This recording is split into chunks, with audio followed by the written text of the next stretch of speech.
All right, so I need you to say the word reflector. Reflector? Yeah, it's for Uncle Andy. He wanted me to get a voice note of you saying reflector. Reflector. I'm Andy Mills, and you are listening to Reflector. Today's story is a big one. We get into debates about the influence of music, accusations of moral panics, we examine a criminal conspiracy, and take a look at the link between social media, music, and murder. Plus, what all of this has to do with Prince's album, Purple Rain. But first, a quick word from our sponsor. This episode of Reflector is brought to you by FIRE, the Foundation for Individual Rights and Expression. FIRE is a nonpartisan advocacy organization and our country's most fervent advocate for civil liberties. We're talking about the freedom of speech, the freedom of assembly, the freedom of religion, of conscience, of due process. These are the rights that Americans most pride ourselves on, and the rights that we most passionately defend. And FIRE is dedicated to protecting and promoting those rights for individuals across the spectrum of political views and beliefs. For those fighting for social justice and for religious liberty, for the military serviceman and the conscientious objector. To join a movement of others who care about these core values, go to thefire.org/reflector and make a contribution. And if you donate $25 or more, you'll officially become a part of their community. You'll get a subscription to FIRE's quarterly magazine, invitations to exclusive events, and more. And just on a personal note, I've been to some of these events myself, including one where I got to meet the author Salman Rushdie, and it was awesome. Again, visit thefire.org/reflector today and learn more. Now, on to the show. All right, Matt, start us off. All right. Chapter 1, The Filthy 15.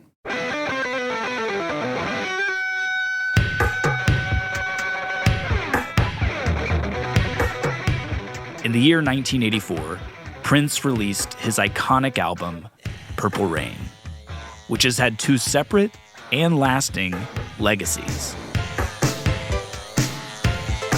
The first is that ever since its release, critics have considered it a groundbreaking masterpiece.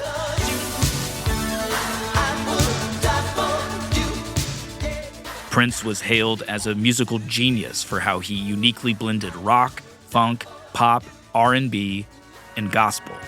Dearly beloved, we are gathered here today to get through this thing called life. The album would go on to sell millions of copies and is considered today one of the greatest rock albums of all time.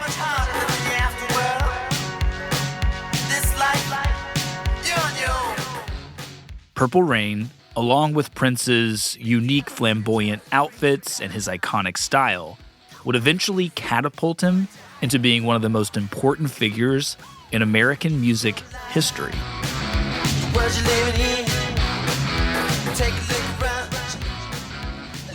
But it also has another legacy, one that started with activist Tipper Gore. I bought the Purple Rain album for our 11-year-old, and I felt that it was inappropriate for her and her 8- and 6-year-old sister to hear a song describing a girl masturbating in a hotel lobby. Tipper, wife of the then-Senator Al Gore, was scandalized after she bought the Purple Rain album as a gift for her 11-year-old daughter, went home, and heard these lyrics. I knew a girl named Nikki, I guess you could say she was a sex fiend. I met her in a hotel lobby, masturbating with a magazine. She said, I knew a girl named Nikki, I guess you could say she was a sex fiend. I met her in a hotel lobby, masturbating with a magazine. We need to ask ourselves, what are we teaching our children?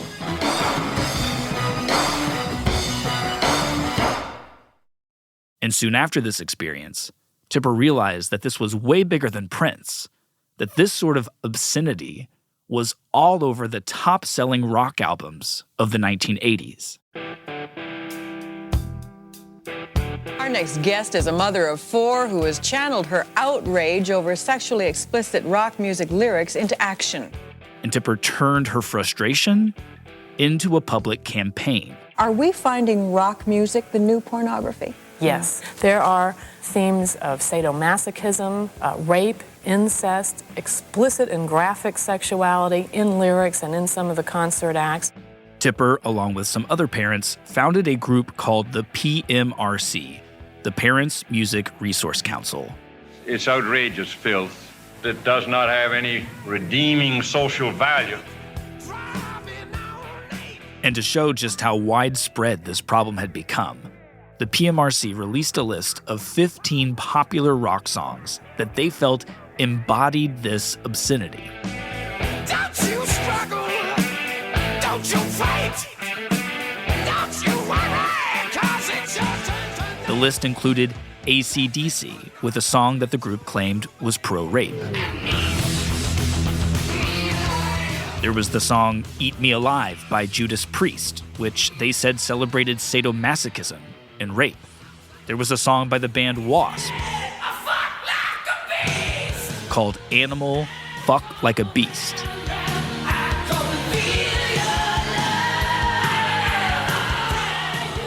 Tipper and her group, the PMRC, explained that these albums were available at department stores and record stores with no label, no rating, not even an age requirement for purchase.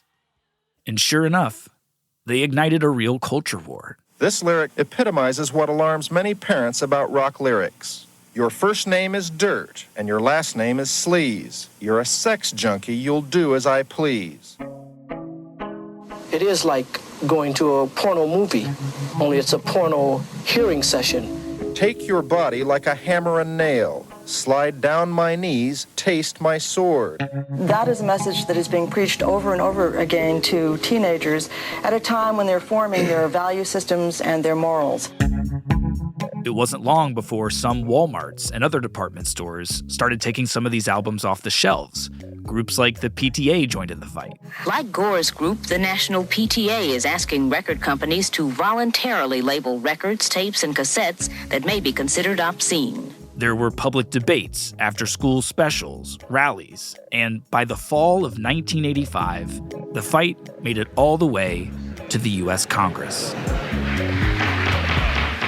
Thank you very much, Mr. Chairman, and I would like to thank you and commend you for calling this hearing.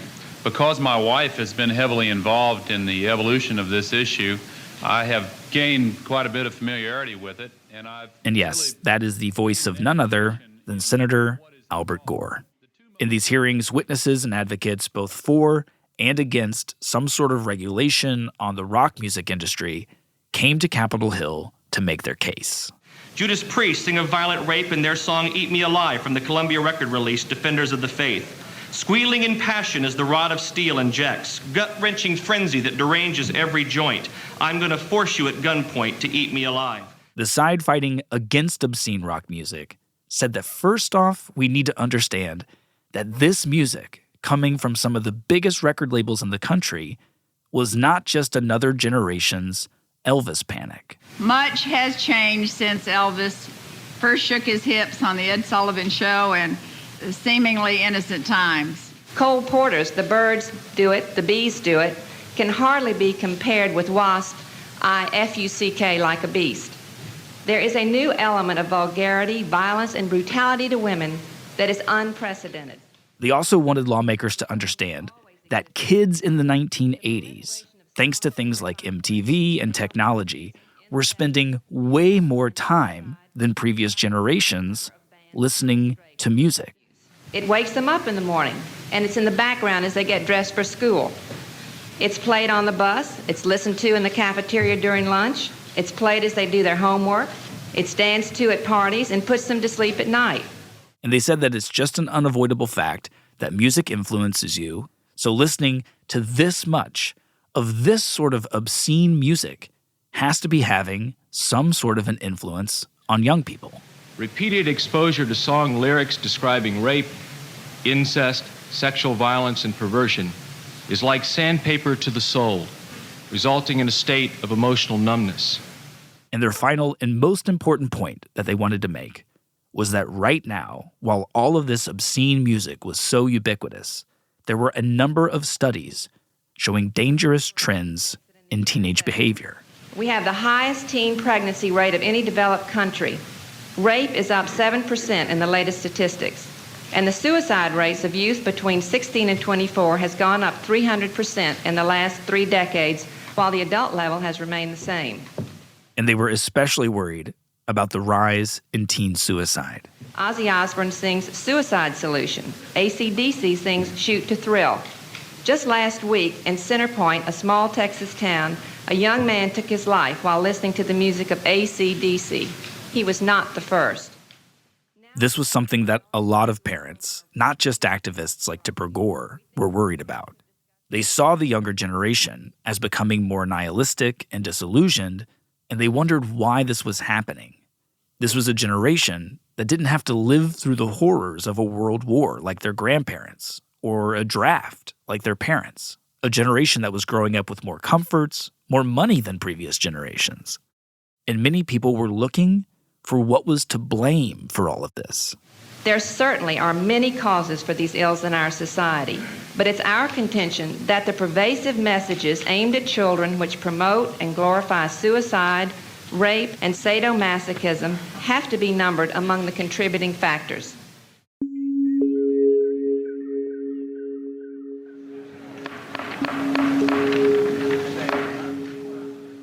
When it came to the side that was arguing on behalf of rock music and against anything approaching regulation, they brought in some high-profile speakers. Mr. Zappa, thank you very much for being with us. Please proceed. Okay, my name is Frank Zappa. This is my... The first was rock legend Frank Zappa. The PMRC proposal is an ill-conceived piece of nonsense which fails to deliver any real benefits to children, infringes the civil liberties of people who are not children, and promises to keep the courts busy for years dealing with the interpretational and enforcemental problems inherent in the proposal's design. And he said that this whole thing was a non-issue because no one has to listen to this music. No one has forced Mrs. Baker or Mrs. Gore to bring Prince or Sheena Easton into their homes. Thanks to the Constitution, they are free to buy other forms of music for their children. Ladies, please be advised, the $8.98 purchase price does not entitle you to a kiss on the foot from the composer or performer in exchange for a spin on the family Victrola. He essentially argued that the FTC already regulates what the public hears on the radio or sees on television, and that's fine. But trying to restrict what people buy and listen to in their own homes, that was absurd. Mr. Zappa, thank you very much for your testimony. Thank you. The next argument, next witness is John Denver, came from singer-songwriter John Denver.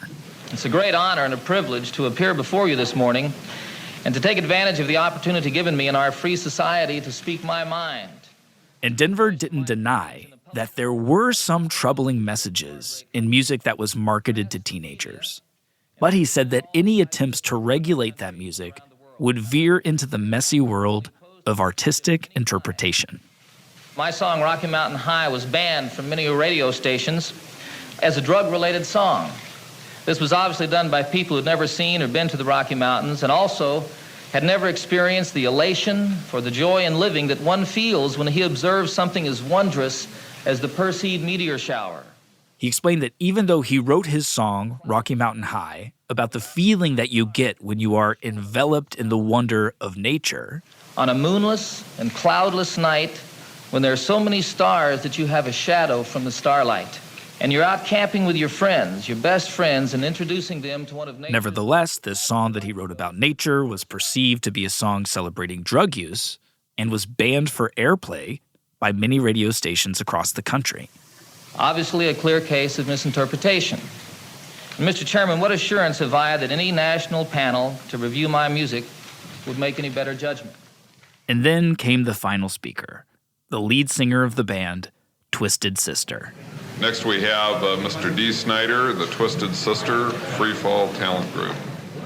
This is the most iconic scene from these hearings, in part because Dee Snider walks in with his big hair, his sunglasses, his sleeveless shirt, and it's fair to say that some in Congress were a bit scandalized.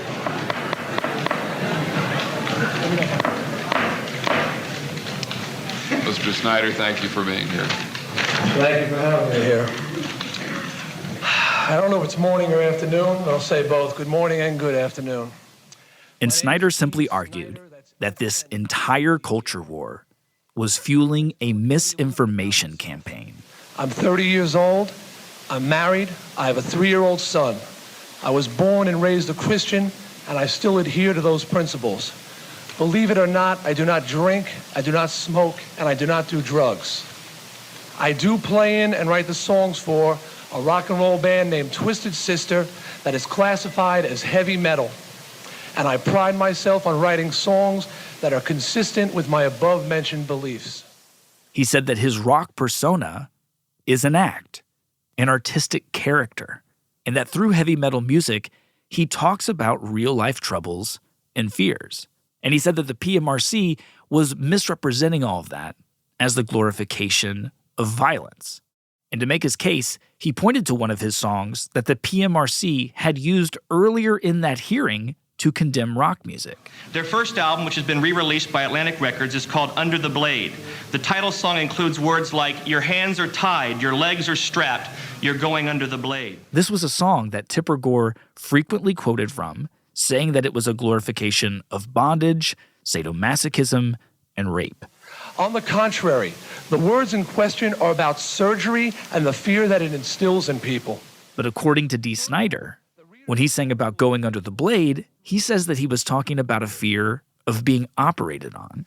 As the creator of Under the Blade, I can say categorically that the only sadomasochism, bondage, and rape in this song is in the mind of Ms. Gore. And he said that this character assassination campaign was having real effects on his public reputation.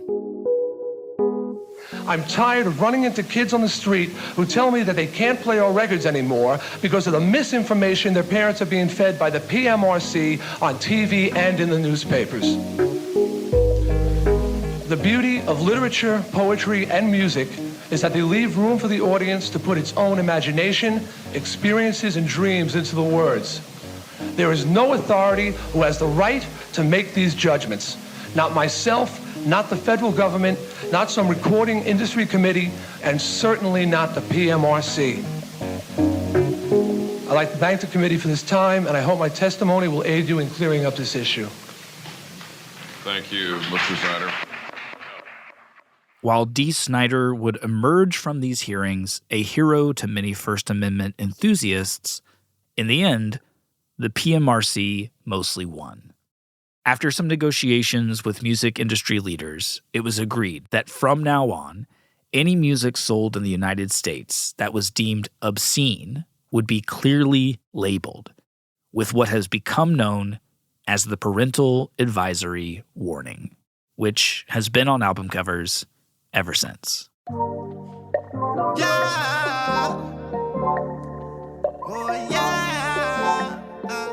That was 1985.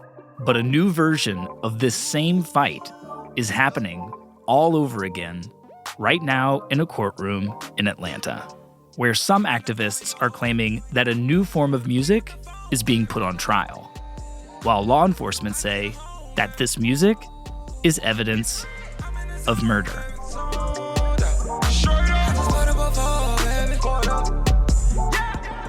That story after the break. Hello, this is Matt with Reflector, and this episode is sponsored by Ground News. Ground News is one of the most helpful tools that I use every day to navigate the echo chambers and media bias plaguing our world. Here's an example of what I mean.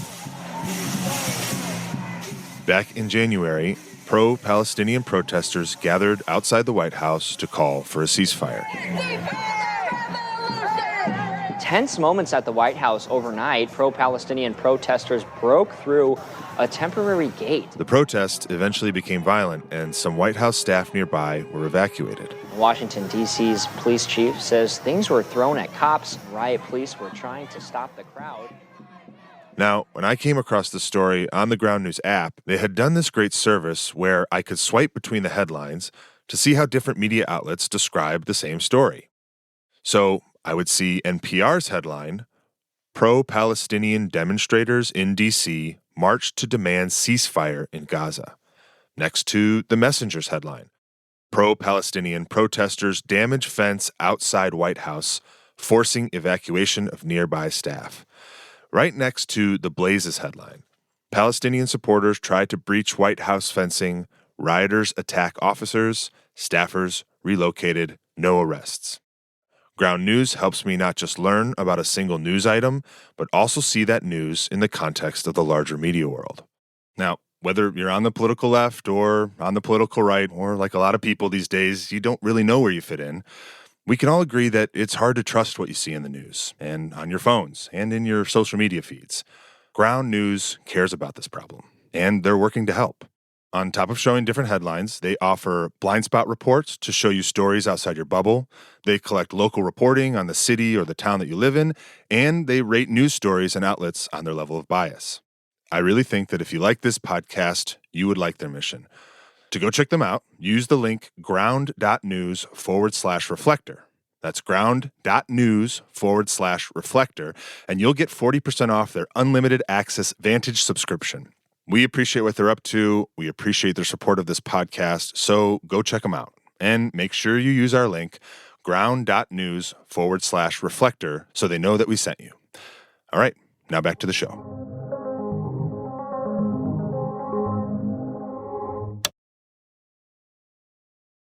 Chapter 2, King Slime. Young Thug is scheduled to appear in court today in Georgia on gang-related charges. The rapper, whose real name is Jeffrey Lamar Williams, was one of 28 people named in an indictment in that state. So, back in May of 2022, Young Thug was indicted and arrested on accusations that he was at the head of a violent street gang. This is Billboard magazine's senior legal correspondent, Bill Donahoe. Prosecutors say that YSL, which is the name of his record label, YSL is accused of being affiliated with the Bloods gang, was not just a record label called Young Stoner Life. It is our allegation that they operated as a criminal street gang and commenced to do havoc in our community. But that it was actually a real-life gang called Young Slime Life. Williams is one of 28 suspected members of the Young Slime Life that used violence, drugs, and even murder to make money. Did a lot of shit just to live this here lifestyle. All right, so let's just start off with the basics. Who is Young Thug? I don't think it would be overstating it to say that Young Thug is one of the most important rappers of his generation. Nigga, proceed. I'ma eat that booty just like groceries. So for those who don't follow hip-hop closely, Van, how big has Young Thug gotten in the past few years? He's like a one-of-a-kind hip-hop figure. This is Van Lathan, co-host of the Higher Learning podcast from The Ringer and of the docuseries Hip Hop Homicides. Thug was one of the guys post-Drake, post-808s and Heartbreaks Kanye that had this incredibly melodic, otherworldly, vibey style. He speaks in melody, so it was all, ooh, da, ooh, I love her. And at first, people were uncomfortable. For an old head, this wasn't the hip-hop you grew up on. He didn't sound like Pac. He didn't sound like Big. He didn't even sound like the trap guys that came along in the late 90s and 2000s. He didn't sound like any of those guys. He still doesn't sound like anyone.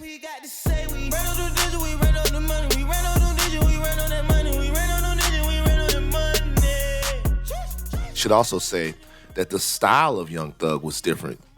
He was, in a lot of ways, a threat to the old guard of hip-hop. He was featured on an album cover wearing a dress, which really raised, a lot of eyebrows at the time in the hip-hop community. And I'll just cut through all the bullshit on it. Young Thug was wearing dresses. Well, what did that mean? Like, was he the David Bowie of the hip-hop world just in the 2010s? That's a great way to put it. It was funny because Young Thug was like, I'll wear a dress, but it's a stick up under this dress. And the stick is, of course, is slang for the long rifle, the AR-15 or whatever is up under this dress. And so he was a uniquely triggering persona for the old guard of hip-hop. But in the end, the music, the cult of personality, all of that won. Ladies and gentlemen, Young Thug. Spider. Once we had heard enough, we realized that we were really hearing a virtuoso. It's the moment we've been waiting for. It's big, it's big, it's big. It's true. Like moths are attracted to lights, I am attracted to people who disrupt the status quo of things. After years of releasing music in Atlanta, suddenly around 2017, Young Thug was everywhere. Ladies and gentlemen, the one and only Young Thug is here. Young Thug started winning a bunch of awards. He became a model for Calvin Klein. He performed on SNL. He even put out a song with Elton John.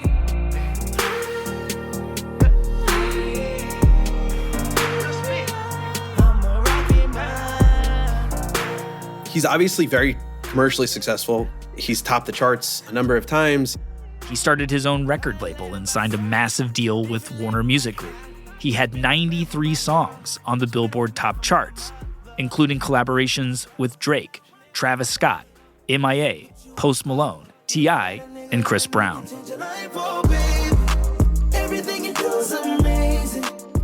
But I think the more important way to look at it is that he is someone who's been viewed as really influential. Back in 2021, Rolling Stone put him on the cover of the magazine. And I thought there was a really good line from that piece that said that Thug had, quote, refigured the contours of hip hop and pop music at large. And I think that sums it up. You know, he's a big name in and of himself, but he's had a really big effect on the industry beyond his own music. What would 2021 Thug tell 2011 Thug? You were right. Like, you saw all of this. Like, you saw you becoming the mogul with the music. Yes. The shit, I guess people could say even fashion icon. Yes. Influencing the game with your music. I was always good at that. Like, influencing, dressing, just like being a big homie. I was like the big dog in my hood before rap. I was like the youngest big dog, like at 16. I was 16 years old, like running the whole hood. Mm-hmm. But at the height of Young Thug's fame and influence, while he was one of the biggest artists in the world. Man, I did not see this coming. Young Thug and Gunna are among 28 people that have been charged in a 56-count indictment yesterday. He was arrested and put in jail, where he has been now for over 2 years. Now, the prosecutor also said that Young Thug is the most dangerous of the 28 in the entire RICO indictment. They said he's the top dog. He's the most dangerous man here. He is the one they're all afraid of. Young Thug's real name is Jeffrey Lamar Williams. He and his 11 siblings grew up with their mother in a small apartment in the Jonesboro projects near Cleveland Avenue, considered one of the most dangerous neighborhoods in Atlanta. One of his older brothers was shot and killed in front of their home when he was just a boy, and by his own account, Young Thug has been involved in street gangs since the age of 12, when he was first shot in a drive-by. And while he has been cheered for helping put Cleveland Avenue on the map nationally, in part by helping launch the careers of several other rappers, there's a contingent of people who say that he has never left the street crime behind. So, Bill, help me understand the charges and the case that is being brought against Young Thug and YSL. Thug and the others, including his protege, another rapper named Gunna, were charged with violating Georgia's version of RICO. You've probably heard of RICO in mob movies or from watching The Sopranos, but RICO laws prohibit racketeering, which means the running of a criminal enterprise. The idea is, in those organizations, the actual leader of the criminal enterprise, the kingpin, the boss, usually does a pretty good job of avoiding directly committing any crimes, which for a long time made it really hard to go after those people.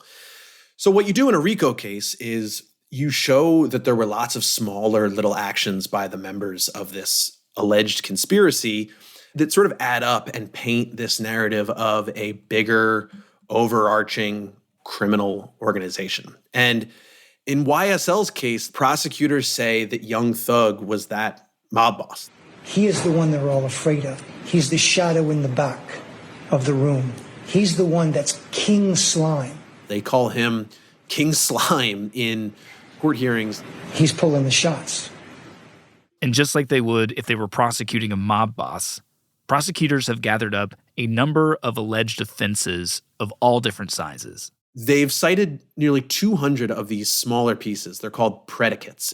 That includes stuff that would be crimes on their own. The indictment alleges that Young Thug was caught in the possession of meth and hydrocodone, that he had unregistered guns, including an AK-47, and even murder. One of the key allegations here is the murder of a local rival gang leader named Donovan Thomas, who prosecutors claim was murdered by members of YSL. You'll see evidence that Donovan Thomas was literally in the middle of lapping it up with his friends when a car drives by and then shots are fired. Young Thug is not actually accused directly of murdering him, but of renting the car with which it was done and orchestrating it in other ways. The evidence will show members of YSL were so eager, so gangster about acting on behalf of and in the protection of the defendant, Jeffrey Williams. But as part of making that RICO case, there are lots of other things that get roped in that probably wouldn't be crimes on their own. What does that tweet say? Salute to all my slimes, all my bloods, all the thugs. When it comes to this case, a big part of that are lyrics and social media posts and music videos. King Slime, you don't know that nigga. You can't trust that nigga.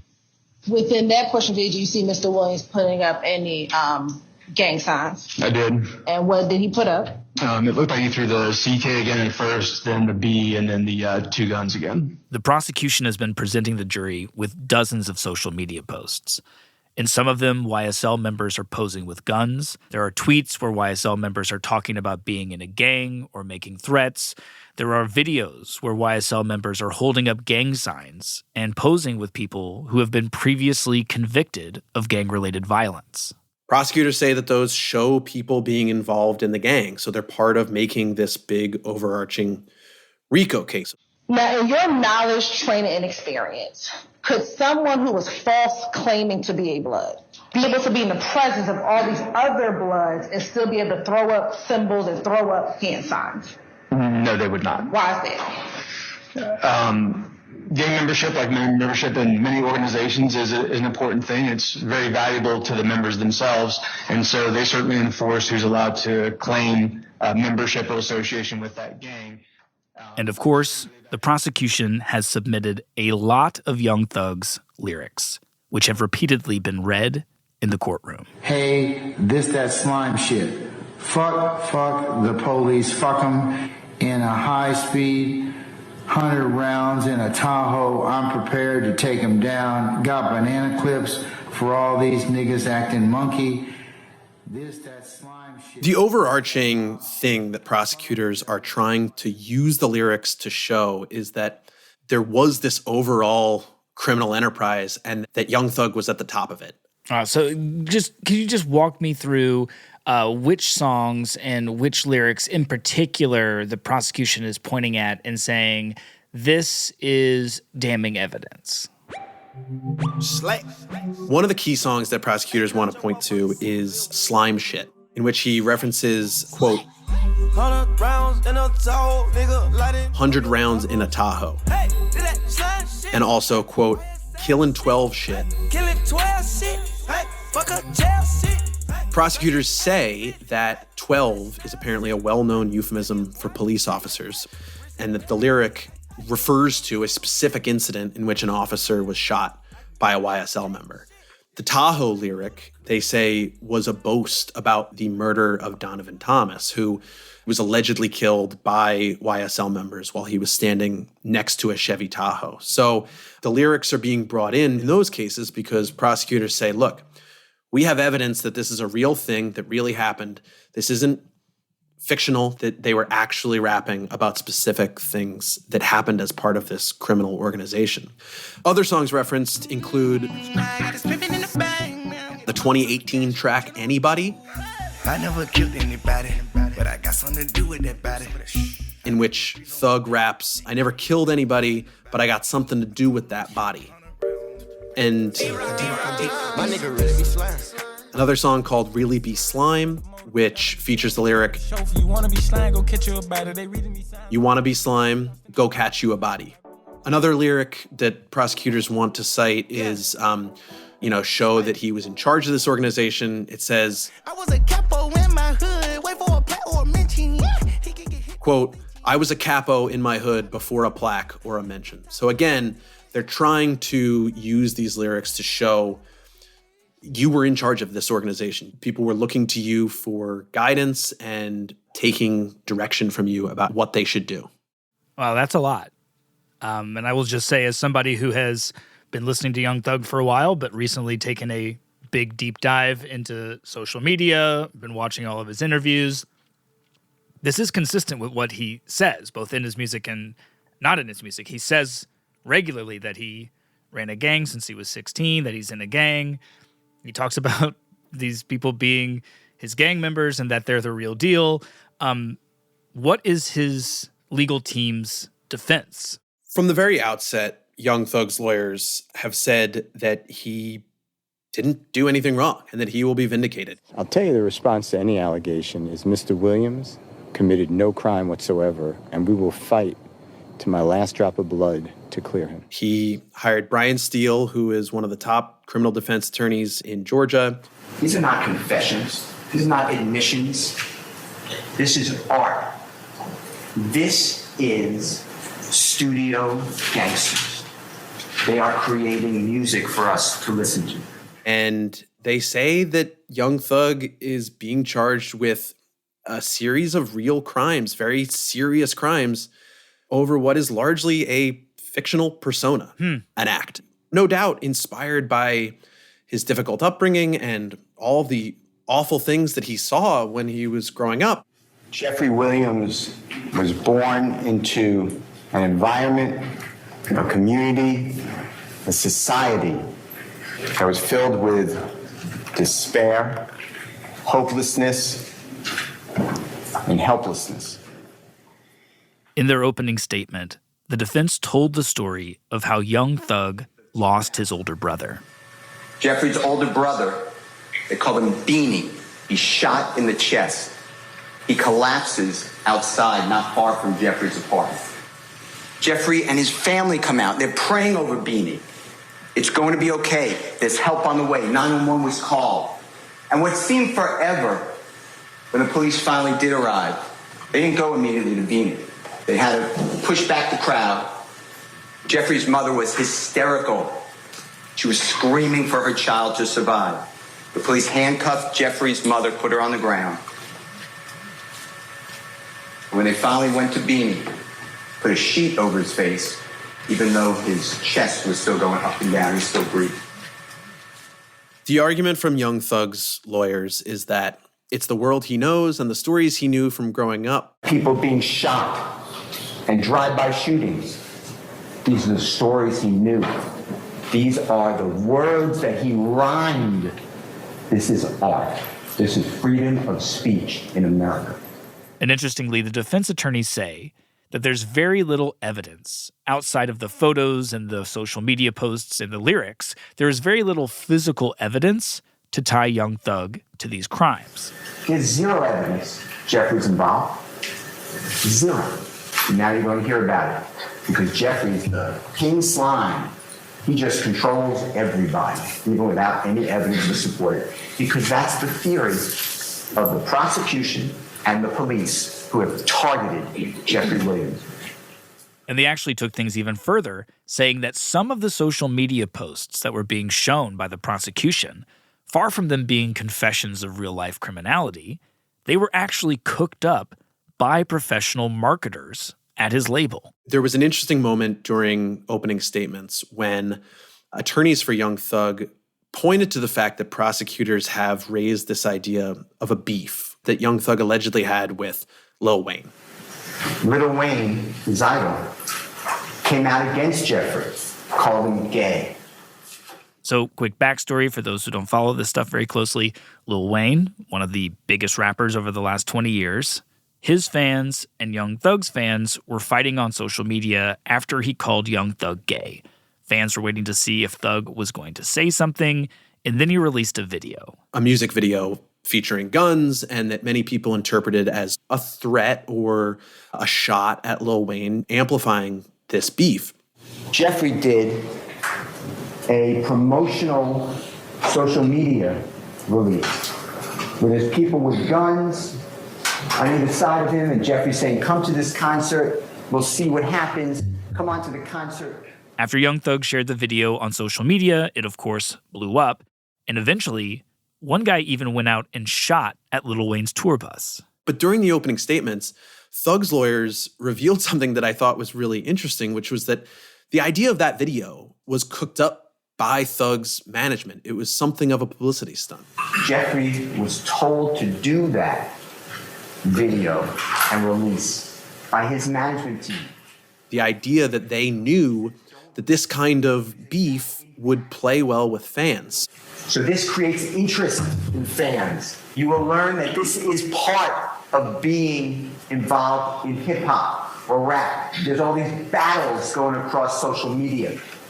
It generates interest, much like the NFL have rivalries with the Saints and the Falcons. And how much they hate each Wow, that's actually really fascinating. This idea that a PR firm around a performer like Young Thug knows that it is good for his clout, good for his record sales, I assume, for him to post a video with guns and taunts like this. But I feel like the idea that it's just like the NFL feels like an overstatement.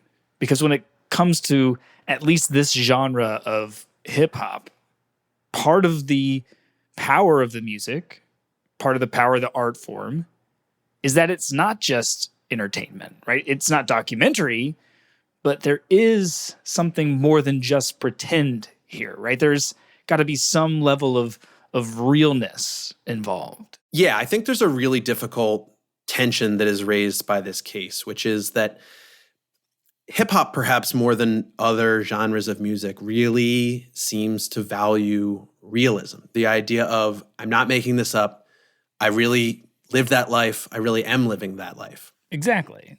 We want you to really do it or have done it, right? Again, Van Lathan. We don't want you to have made up something that you've never experienced or something that you've never seen someone experience. We don't want you to conjure up something.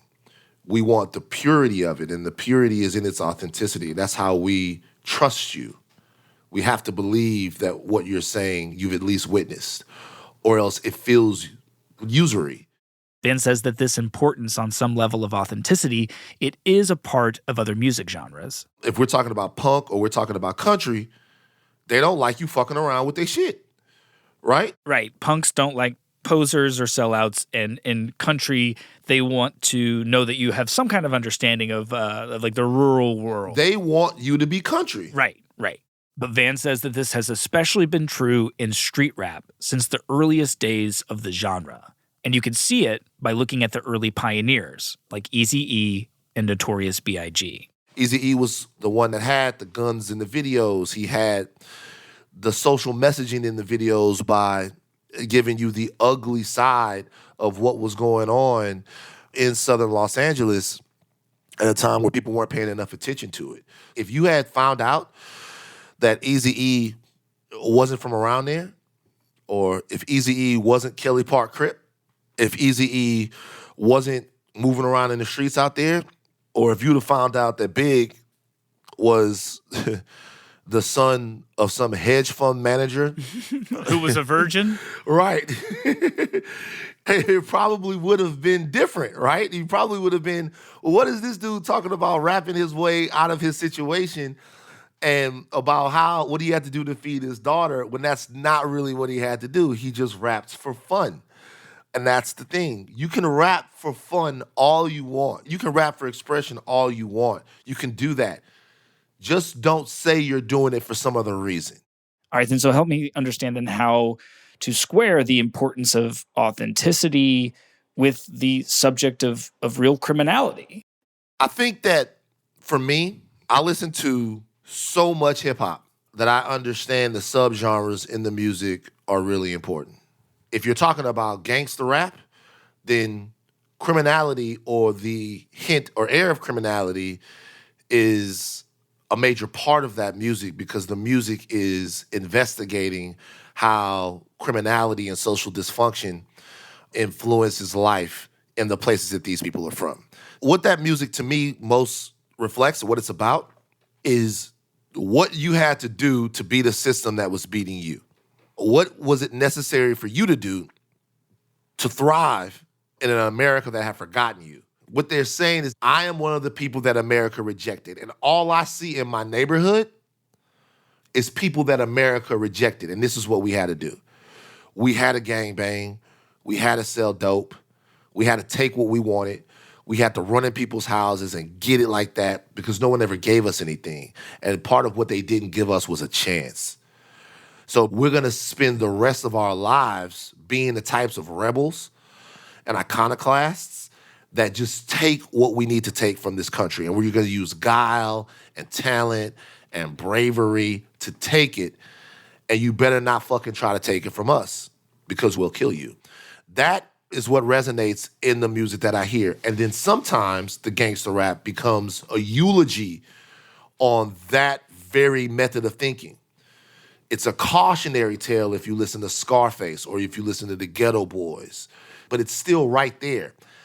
And the authenticity comes into play then because those stakes are often life and death. And if you're discussing those stakes, then we want to know that you know what you're talking about. Honestly, in street rap, authenticity is actually more important than skill.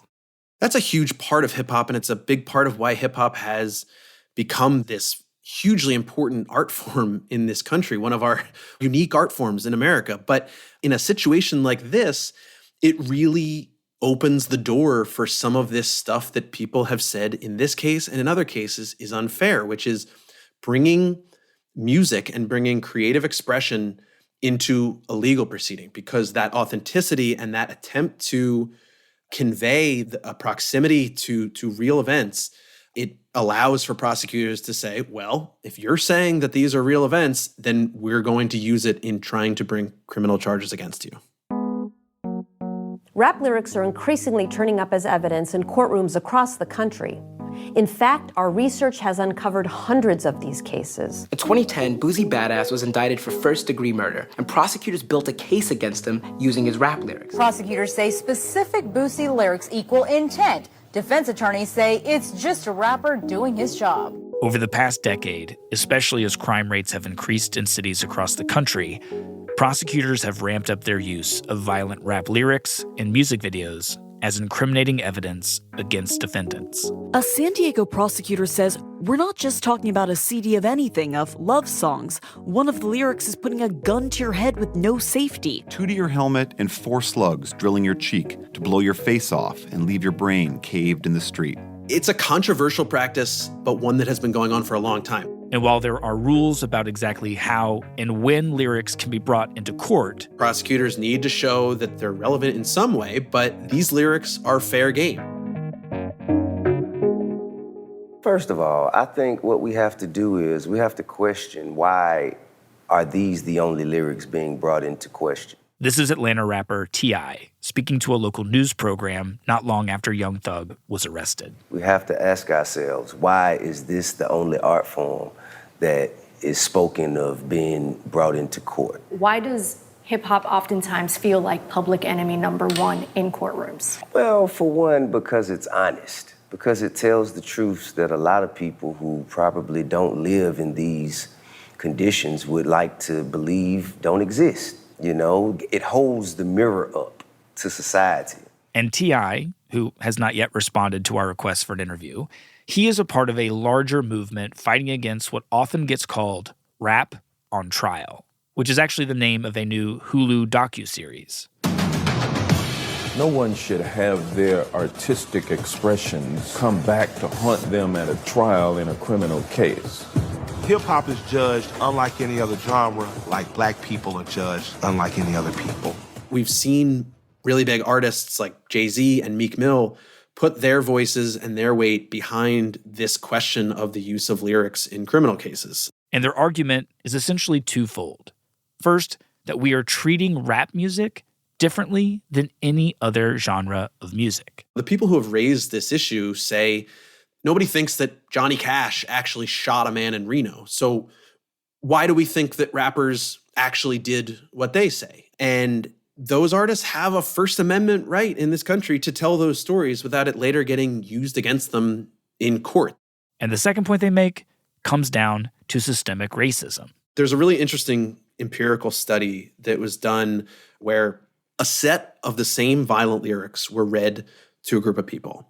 The only difference being one time they told the study group that these were rap lyrics, and one time they told them that they were country lyrics.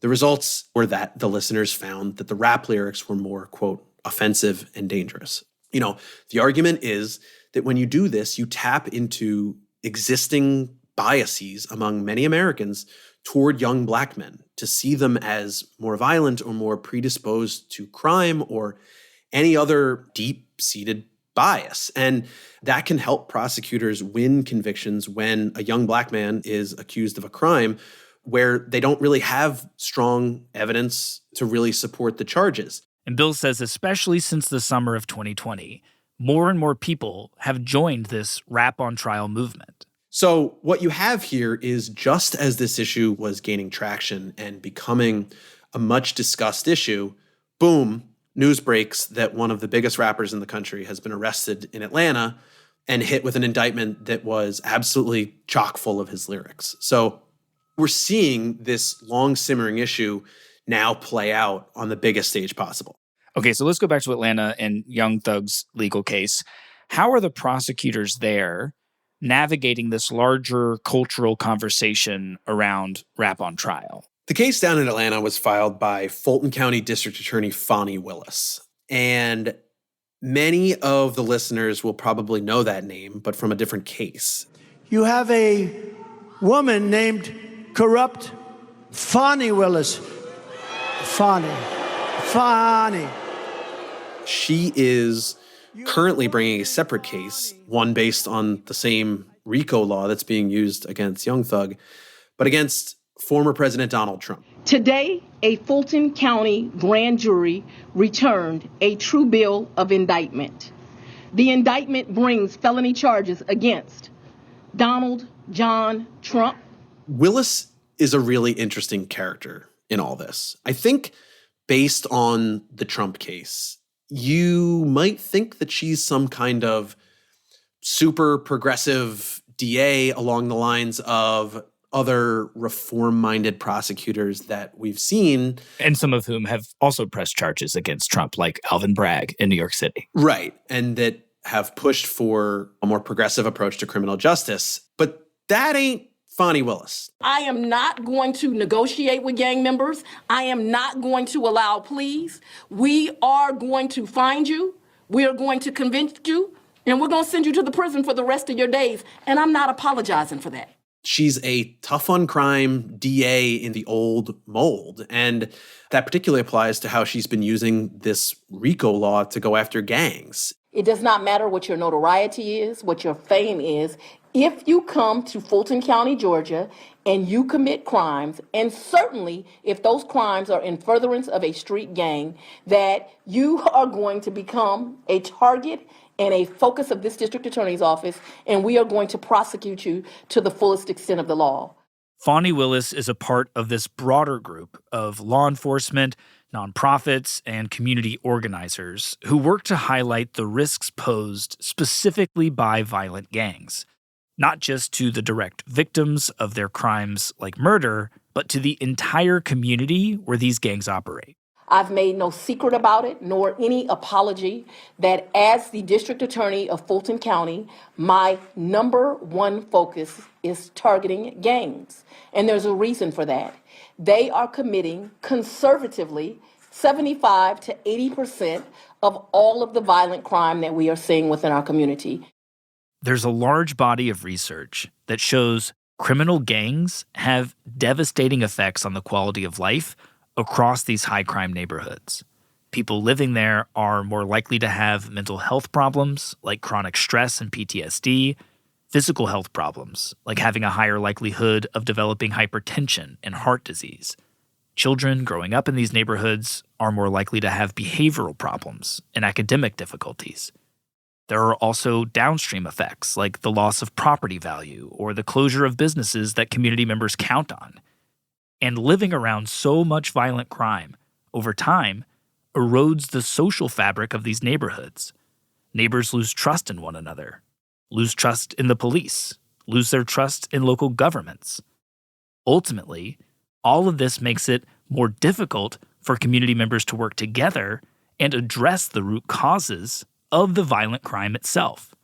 And advocates like Fani Willis say that all of that matters a lot more than some principle against using an artist's music in a criminal case. She's really tough on this stuff. And she also isn't exactly apologetic about the whole rap on trial thing. I think if you decide to admit your crimes over a beat, I'm going to use it. She pretty much dismissed the thing out of hand. You do not get to commit crimes in my county and then decide to brag on it, which you do that for a form of intimidation and to further the gang and not be held responsible. One of the lyrics used in this indictment says, me and my crew striking in all black. Send me the drop. We'll kick in the house. If we steal a car, we're going to take off the tag. Well, they're kicking indoors, committing home invasions, and now I'm using those lyrics that they're admitting to doing that. I'm going to continue to do that. People can continue to be angry about it. I have some legal advice.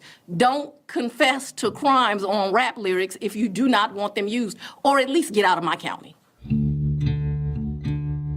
There was an interesting quote during opening statements where one of the prosecutors said, quote, "We didn't chase any lyrics to solve any murders, but rather chased the murders and found the lyrics." The issue here is not rap. This is not randomly the state attempting to bring Run DMC in from the 80s. This is specific. These are party admissions. They just happen to come in the form of lyrics. And during that same hearing, there was a sort of tense moment where this debate had been ongoing between attorneys for Young Thug and the prosecutors about, was this fictional, was this a persona, or was this real life? And one of the prosecutors got very heated and said, quote, "People can look at that indictment and see one thing that's for sure not fantasy. People are dead, murdered. That's not fantasy, Your Honor. That's tragically real."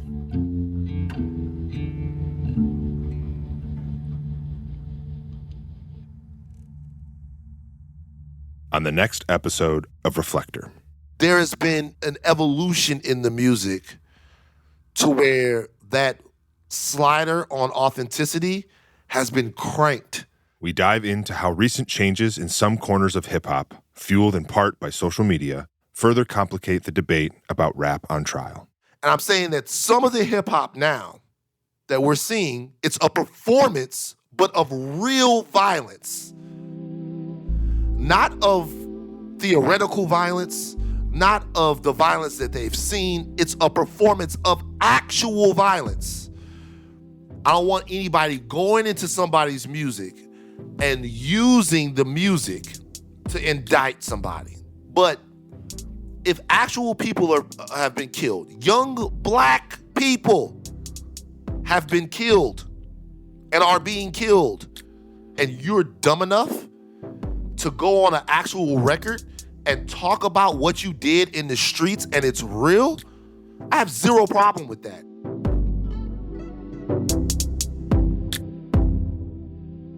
That episode will be published to all listeners next week.